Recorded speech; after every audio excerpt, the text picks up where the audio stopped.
spent a lot of time rehearsing these lines. I relate to you in breathless succession in a 30-minute set, when everything I've said could never be enough. But I'll take it. I am content. I am content.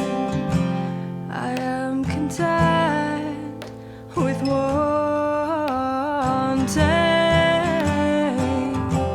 I am content with wanting.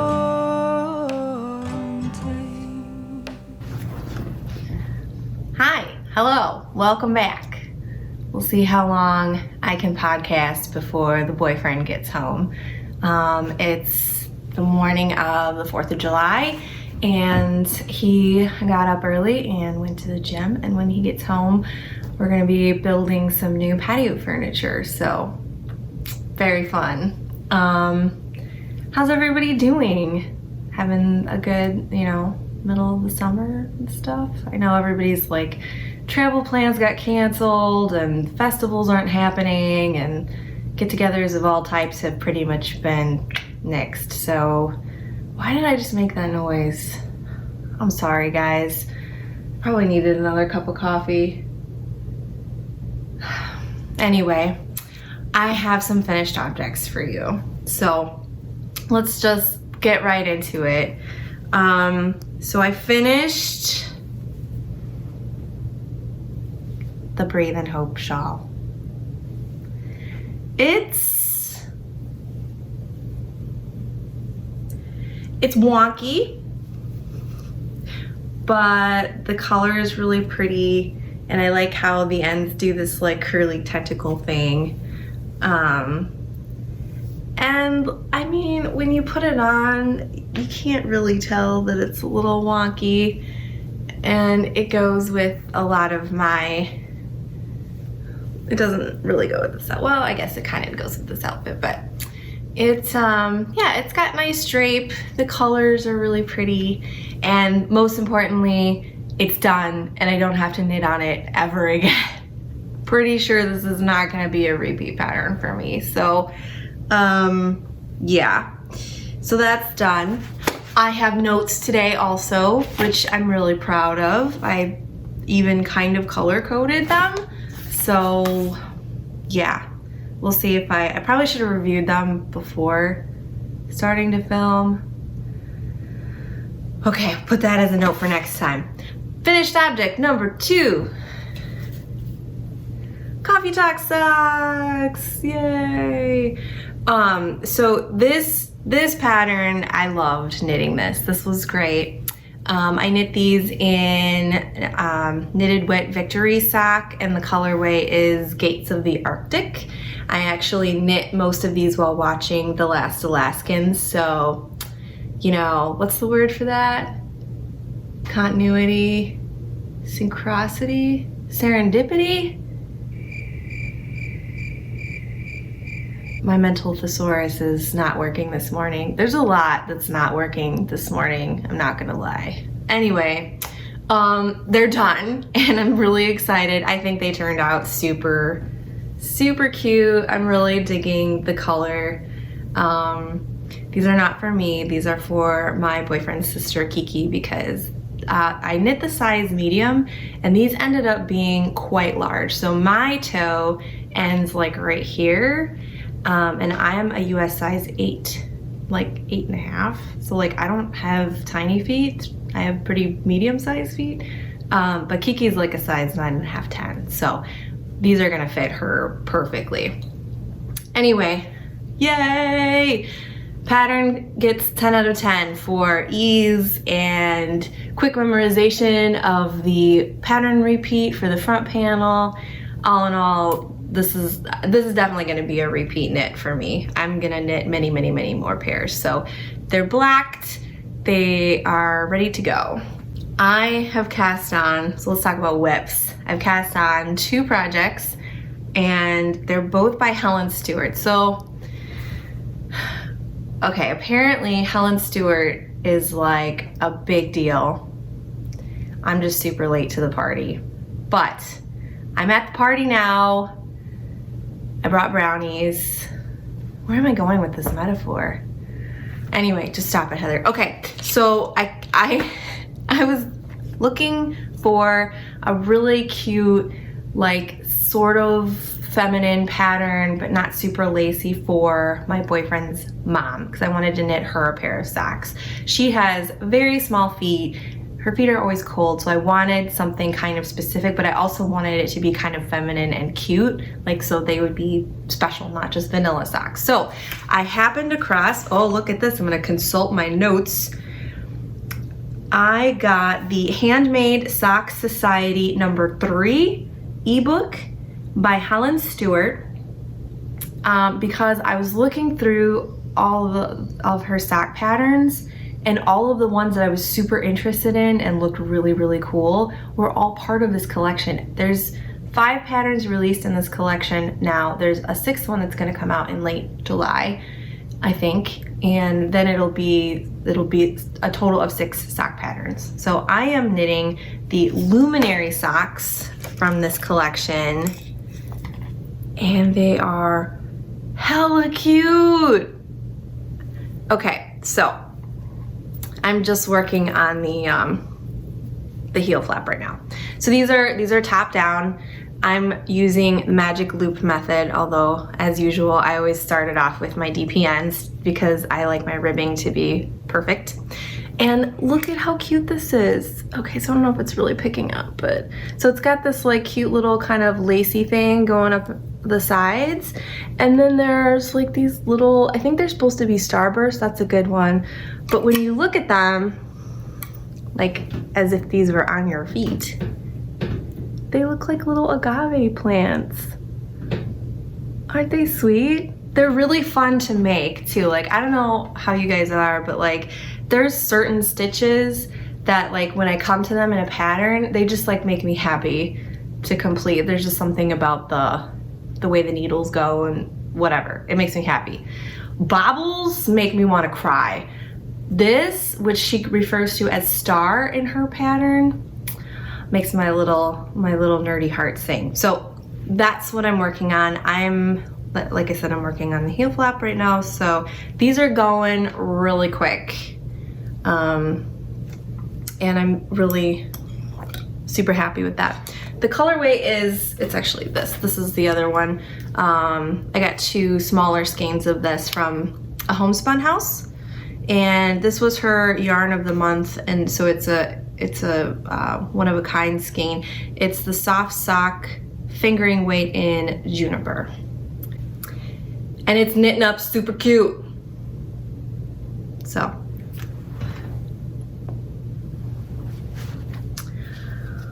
that is that. And then, oh, so let me talk about something really cool with how her patterns are. And I want to like show this without showing the pattern. So here, I'll just show the heel flap part because heel flaps are all the same. So in her pattern, she gives you this kind of, I don't even know what you call this, but it's row by row. So this is the heel flap. So heel flaps are super simple, right? It's like slip one, knit one, slip one. She actually writes that out for you. And then she tells you as you go along what percentage you're done with the sock or whatever it is you're making. I find this to be incredible because I've probably mentioned this in my other podcast, but I have a tendency to get lost when I'm knitting. So I'll just be like, and then I'll be like, oh crap, like where, what? And so then I end up counting and looking at my stitches and trying to remember where I am. I never have to do that with her patterns. This is genius for Dinglenuts like me. So yeah, and then you just like, you know, just check them off as you go.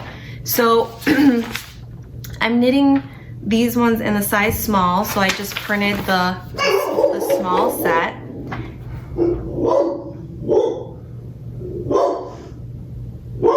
Beckett, Do you mind? Pause for canine difficulties. So anyway, I find this to be just the most amazing way to deal with a pattern because I can just go line by line. I never lose my spot and I just check things off as I go. And if I set something down and I don't come back to it for a while, I know exactly where I'm picking up again. So this is awesome. I am so excited to knit every single other one of her patterns ever because I feel like I'm not gonna screw them up. I haven't had to rip back these socks at all. And I have had to rip back every single project I have ever worked on at one time or another in the process because I just start daydreaming or spacing out. Again, big Pisces energy here. And I just forget where I am and what I'm doing because my brain is on the astral plane somewhere thinking about, you know, fairies and unicorns as one does. So the fact that I haven't had to rip back this one at all is like a miracle of no small proportion. So anyway, enough about that. Again, late to the party, excited to be here now. So as I have developed this sudden obsession with Helen Stewart and her genius, I decided to cast on a shawl, which is this little baby right now. So it's nothing exciting, it's just the garter portion, but we've been watching a lot of Homeland, so this has been good for that. And yes, this is one of the same colors that's in this. So here's what I'm doing. I am knitting the shawl, which is the, hold on, notes, don't fail me now, the Rewilding shawl, which is from another collection, which in each of these collections was like $19, which I think is a steal for what you get with this. So it was an ebook and it came with the Red Robin shawl, Candlelit, Pebble Beach, Whispering Island, Rewilding, which is what I'm knitting. And it was supposed to be the Little Meg shawl, which is one that I really want to do. But when you actually get the ebook, it comes with Franny panty.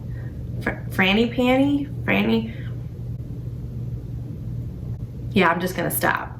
So it comes with that.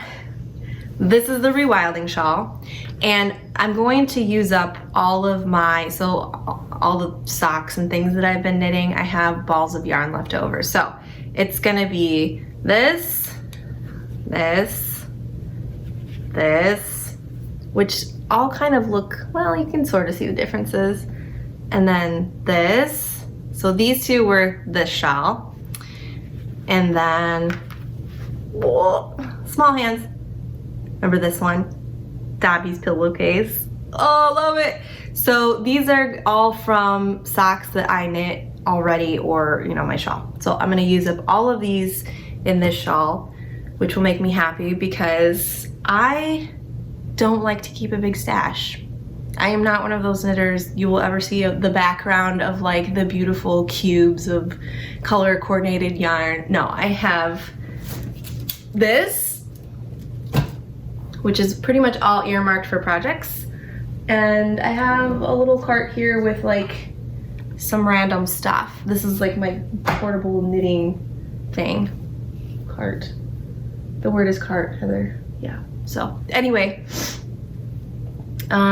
yeah, so I don't like to keep a big stash. I'm constantly stash busting. And then, so the next thing that I'm hopefully gonna cast on is I would like to find a one skein, which I think I could do the Red Robin pattern with this. This is, okay, story time. Like 6, 7, 8 years ago, maybe. It was a while ago because I was still married. So I'm a big thrift shopper. I love secondhand shops, Goodwill, Salvation Army, the whole 9 yards. There was a Goodwill that I would always go to, and one magical day, I found a bunch of really good quality yarn. I'm talking skeins that are like no less than, you know, $26. So $26 to $40 a skein yarns. There were probably 20 of them, and they were 99 cents each. Yeah. So if you are also a thrift shopper like me, y'all know that finds like that are what make thrift shopping so much freaking fun. It's like you feel like you just scored the winning, what is it, where they, with the football, touchdown. Touchdown is the word. Not a sports person. You scored the winning touchdown. What was I gonna say? Touch bowl? At the Super Bowl. The thing. Basically, you won a big prize. It is a really cool thing. That's where I'm going with this. Wow, words are hard today. Anyway, so this is one of those yarns. I have mostly used all of these up because I've had them for so long. I think I just have this guy left and this guy left. And I think that's all that's left from that magical thrift store day. But anyway, this is Intention yarns in the colorway Patience. Did my light just go off? Oh, Jiminy Christmas. Okay, more technical difficulties. Again, everything is like hard today. I don't know why. So what was I saying? Okay, I think I was talking about this yarn. So this is the, this is Intention yarns in the colorway Patience. It's a superwash merino bamboo blend. It's got a really interesting texture, and I think it'll make a really cozy fall scarf, or shawl rather. And yeah, it's got these like pretty like mauves and plums, and this kind of just goes with a lot of the colors that I wear, especially in the fall. And it'll go with those dresses that I ordered from Cotton Candy Creations that I'm super excited about. So anyway, that's that. So those are my only works in progress and planned works in progress. I still have not decided on a sweater. I have narrowed it down to a couple, but I'm thinking I'm gonna wait until I get my dresses because I'm thinking I might want to do a cropped sweater. So the dresses that I bought, and if you didn't watch my other episode, I bought 4 handmade linen dresses from a gal who I've bought clothes or another dress from before, and I love this dress. I wear it all the time, so I would like more, and I wanted some with short sleeves for the summer. I bought one that was like a pinafore style that can go over t-shirts and stuff. So I'm thinking what I want to do is knit a cropped sweater that can go over the dresses so that I can extend their use into the fall. I mean, I can always wear like long sleeve t-shirts underneath, and you know, I do all kinds of layering stuff to make my clothing work year round. Yeah, I'm just thinking as something different, you know, something else other than like a cardigan. I like to wear like long drapey cardigans. But yeah, just something to give it like a little more shape, and like when I'm at work, if I ever get to go into my office again. Yeah, that's kind of what I'm thinking. So I'm gonna wait to get my dresses. I've narrowed it down to a couple cropped ones, and then I have a couple of color work sweaters that I'm considering also. So stay tuned for that. Let's see, what else do I have? Oh, so this is not a new book that I bought, but it is a book that I got a while ago. It's called Fairy Knitting. Okay, so the reason why I bought this book is because Alice Hoffman is the genius who wrote Practical Magic, which is one of my favorite books and one of my favorite movies. And her sister Lisa is the one who wrote the knitting patterns, and then Alice wrote all of these cute little stories to go with the knitting patterns. So I bought this without really looking at any of the patterns. First of all, the book is beautiful. It sits next to my basket of knitted stuff, and this is just part of my decor. So like in my front room, or my front room as I should say with my proper Chicago accent.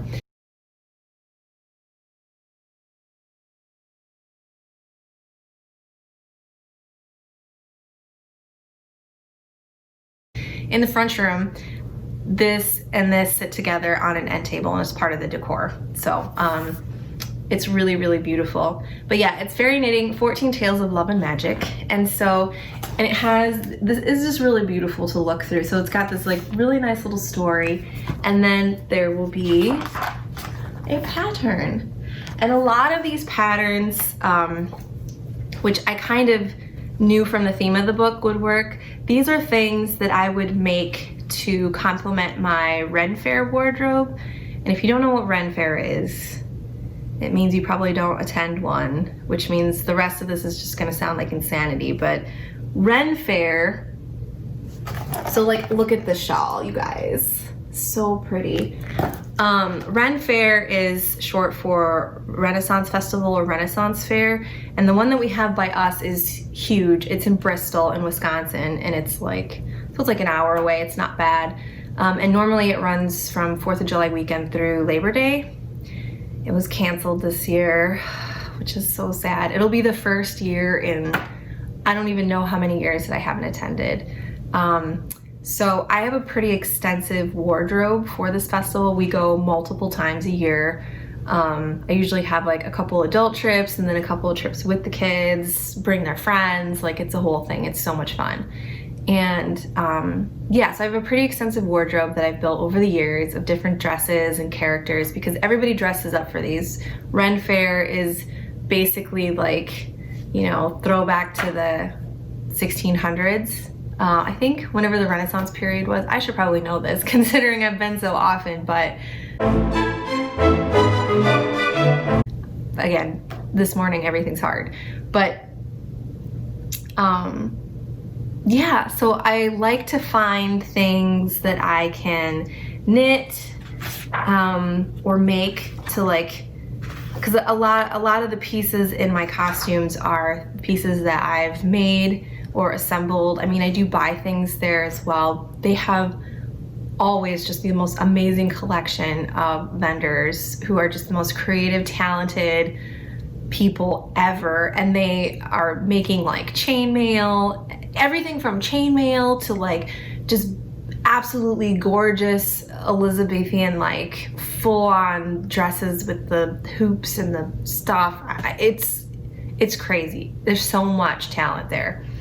And they have like, you know, little like like comedy shows and acrobatic troops. There's a joust. There's a huge jousting field at the one in Bristol. Anyway, it is quite the time. And if you're a huge nerd bucket like I am, it is a place for you to commune with your people and just really lean into your nerd bucketry.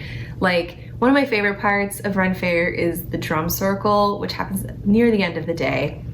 And it's just a bunch of dudes on drums, and there's usually a guy dressed like a giant bird who's balancing on a huge ball. And everyone is just dancing terribly, but dancing and like just, and everyone's just dressed up like weirdos. It's great. I love it. So, sorry, I digressed a lot, but so like things like this are great, you know, pieces to make for Ren Faire. So if you are a nerd bucket or just someone who likes, you know, more whimsical pieces, this might be something worth checking out. So anyway, but I really like it. I haven't started anything from this book. I haven't even tried into anything from this book, mostly because Ren Faire was canceled and I'm really depressed about it. So maybe next year. So I talked about in my other podcast that one of my frustrations with this shawl is that I think I just don't have a good system of yarn management. So I use yarn bowls most of the time, but I think I just need some better project bags or ball sacks. So I have in the past made, like, I have a lot of these size kind of project bags, and they're really designed for socks, you know, and I just make these out of whatever fabric I have laying around and notions, you know, buttons and bias tape and all kinds of crazy stuff. This is a really cute one. I like the red inside. But I think what I need are some larger ones that like stand up a little bit. So I found these, and I'll put a picture hopefully here, from this place called Whimsy Stitches, and the project bags are vinyl, so you can see the balls of yarn on the inside, which I think is really cool. And they have some really cute ones, so I'm thinking I'm gonna order. They have beautiful yarn too, so I'm really tempted to buy some yarn, but again, I need to get this is a lot of stash for me at one time. Like normally I just have this, like to have a basket full of stuff that's not even like wound into balls, it's gives me anxiety. So I have to knit this down some, then I will maybe order some yarn from them. But I'm really excited about these project bags, so I think I'm gonna buy a couple of those. I think that's really all I had to talk about today. This might be an actually like short episode for once. What else is going on? Life updates. It's the 4th of July today. We've been having really hot, humid, muggy, terrible, why do I live here weather. I'm more of like a cold weather girl. I'm originally from Minneapolis, so you know, winter is kind of a big deal up north. But yeah, there's like very little desire to go outside until much later in the day. My garden is getting fried, so I've been moving all of my containers over to areas that get more shade than they would normally. I'm moving them out of like full sun areas into part shade areas to try to save them a little bit. I also realized that my window boxes did not have drainage holes. I don't know how I missed this. So it rained really heavily, and then basically the roots got boiled because the sun is so friggin' overpowering right now and it's so hot. So my boyfriend went and drilled holes in the bottom of my window boxes, and this water came out that was like hot enough to be out of a jacuzzi. I was like, I just boiled all of my flowers to death unknowingly. So there's that. Other things, work has been busy. I have been running around like crazy since a lot of our facilities are opening. We're in phase 4 here in Illinois, which means you can have gatherings 50 or less with social distancing measures in place. And so that means that a lot of these, so I work on the facilities side of things. So I handle, I deal with their HVAC quite a bit in our facilities. And so what has happened, because these facilities were not being utilized in the spring and early summer when, AC problems would normally start popping up and people would be doing maintenance and checking filters and things like that. So not a lot of that was done because nobody was in the facilities. And now that everyone's trying to reopen, they're turning on their AC and realizing, oh crap, things aren't working. So low battery alert. So I've been running around trying to help people sort out their AC issues, which has been a lot. So I cover a pretty big territory, like all of Lake and Cook County, which is basically all of Chicago, all of Chicagoland, and all of the northern and near west suburbs. It's a lot, and we have so many facilities. So I've been super, super busy with that, and yeah, that's about it. Other than that, just regular life stuff. Things have calmed down in the city as far as the, well, I shouldn't say calmed down. The energy has shifted. We're now back to our normal, and I hate that it's normal, but like normal levels of violence. It's funny, like a lot of people that I talk to who have, who are either not from the United States or from a part of the United States where they just aren't around major cities, they think that pretty much like once you set foot within the city limits of Chicago that you're just gonna get shot, that's how it works, and it's not the case at all. But it is true that there's a lot of gun violence in the city, and especially on the weekends. It's not unusual for like, 80 people to get shot. It's not unusual for children to be some of the victims of those incidences, which just destroys me. But we're kind of back to that There's still a lot of buildings that are boarded up. I think our south and west side neighborhoods are going to have the longest recovery time for that. Those are the neighborhoods that are the most economically depressed. And those are also the neighborhoods that are, you know, mostly African American, or they have pretty large, you know, Hispanic communities.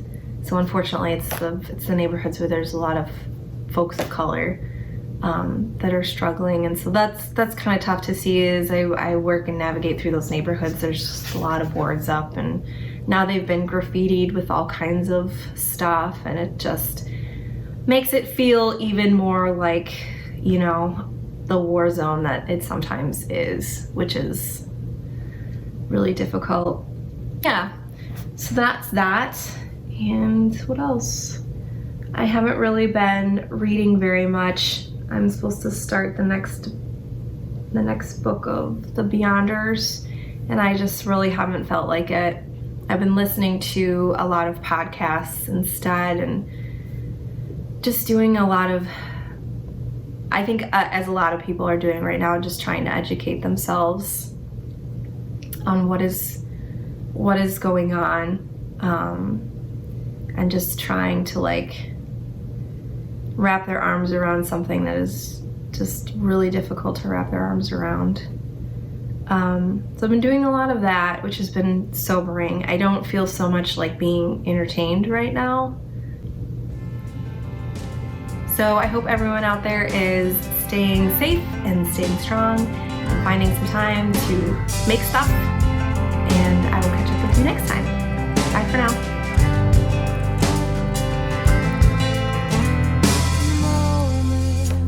Takes you, and you think that you might act on an impulse that's been firing.